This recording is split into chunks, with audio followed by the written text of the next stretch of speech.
Garden রিচে বহুতল ধসে পড়লো, 10 জন মানুষের মৃত্যু হলো। যে কোনো প্রাকৃতিক বিপর্যয়ে আপনারাও তো সোশ্যাল নেটওয়ার্কিং সাইটে নিজেদেরকে সেফ মার্ক করেন। ভাবুন, এই গার্ডেন রিচে বহুতল ধসে পড়ছে, একের পর এক মানুষের মৃত্যু হচ্ছে, তখন সেই ওয়ার্ডের কাউন্সিলর নিজেকে সোশ্যাল নেটওয়ার্কিং সাইটে সেফ মার্ক করছেন, অর্থাৎ তিনি সেফ। আর 10 জনের মৃত্যুর ঘটনা ঘটে গেল, কিন্তু কাউন্সিলর তিনি নিজে কিছু জানতে পারলেন না, কারণ ওখানে বেআইনি কাজ হচ্ছে, বেআইনি নির্মাণ হচ্ছে, তা তিনি নিজে জানেন না, সেটা তিনি বারবার বলেছেন, কিন্তু নিজেকে সোশ্যাল নেটওয়ার্কিং সাইটে সেফ মার্ক করলেন।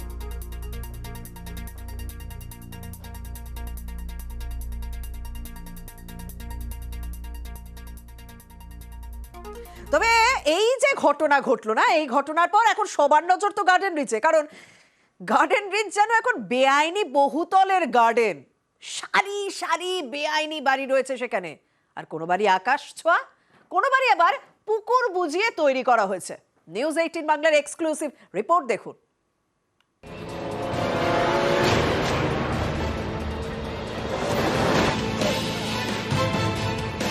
এটা কেন ওখানে হচ্ছে আমি এখনো বুঝতে পারছি না। এটা একটা এমন সামাজিক ব্যাধি যে আমি দূর করতে পারছি না। গার্ডেন রিচ, গার্ডেন নেই, আছে সারি সারি বেআইনি বাড়ি। কলকাতা পুরসভার 134 নম্বর ওয়ার্ড।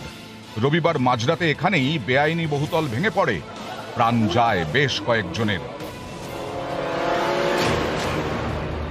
অভিযোগ, ভেঙে যাওয়া বহুতল তৈরি হয়েছিল পুকুর ভরাট করে। সেই বাড়ি থেকে ঢিল ছোড়া দূরত্বেই বাড়িটিকে দেখুন। অভিযোগ, এই বাড়িটিও বেআইনি, পুকুরের একাংশ বুঝিয়ে এই বহুতল তৈরি করা হয়েছে বলে অভিযোগ।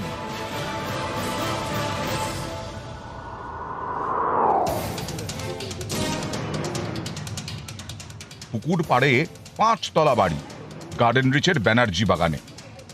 এভাবেই সেখানে পুকুর, আর সেই পুকুর পাড়েই তৈরি হয়েছে সেই বিল্ডিং, আর সেই বিল্ডিংয়ে বিপজ্জনকভাবে বাস। বিল্ডিংটি পুরো ডান দিকে হেলে গেছে, অর্থাৎ একাংশ হেলে গেছে, আর পাশেই রয়েছে ঠিক টালির বাড়ি, ঝুপড়ি।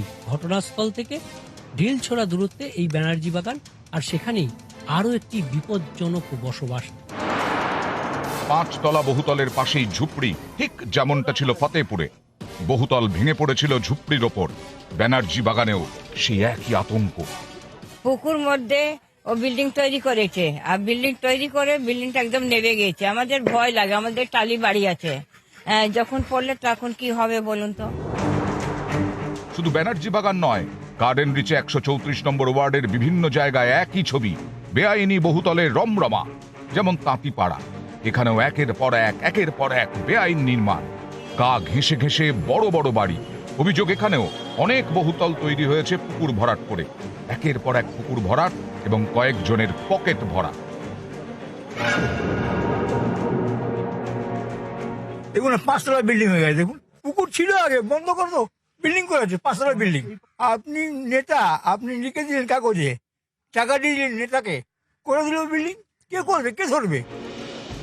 আইনকে বুড়ো আঙুল দেখিয়ে বাড়ি, অনেক বাড়ি কয়েক বছরের মধ্যেই হেলে পড়েছে।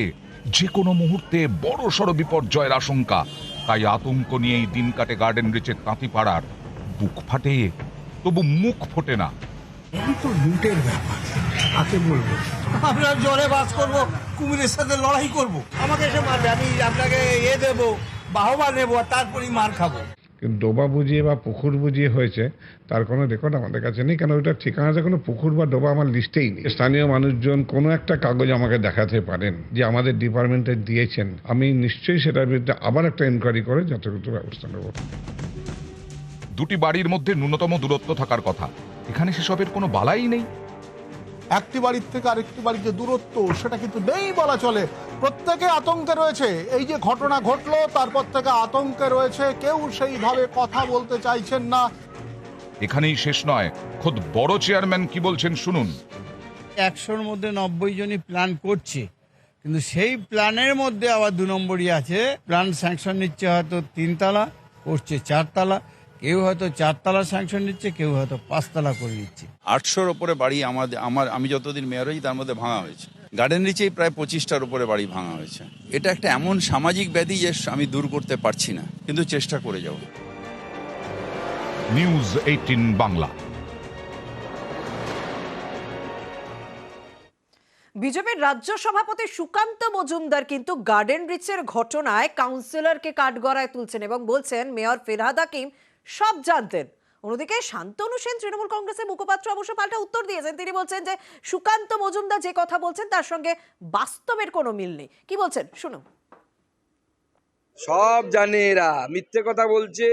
শামস ইকবাল পয়সা নিত, প্রত্যেকটি কলকাতার কাউন্সিলর স্কোয়ার ফিটে টাকা রেট ওদের ফিক্স করা আছে। ফিরহাদ হাকিম সাহেব সব জানতেন। ফিরহাদ হাকিম সাহেবের সাথে শামস ইকবালের সম্পর্ক। 3-4 দিন আগে শামস ইকবাল 3 কোটি টাকা দিয়ে বিদেশি গাড়ি কেনে। আমার কাছে ছবি আছে সেই গাড়ির, যে গাড়ি কেনার কথা আমরা জীবনেও ভাবতে পারবো না। সমস্ত কিছু জানে তারা। সুকান্ত মজুমদার যেটা বলেছেন তার সাথে বাস্তবের কোনো মিল নেই। প্রথম কথা, আমাদের মেয়র ফিরহাদ হাকিম পরিষ্কার করে বলেছেন বেআইনি নির্মাণ হচ্ছে কি না হচ্ছে সেটা দেখে প্রশাসন।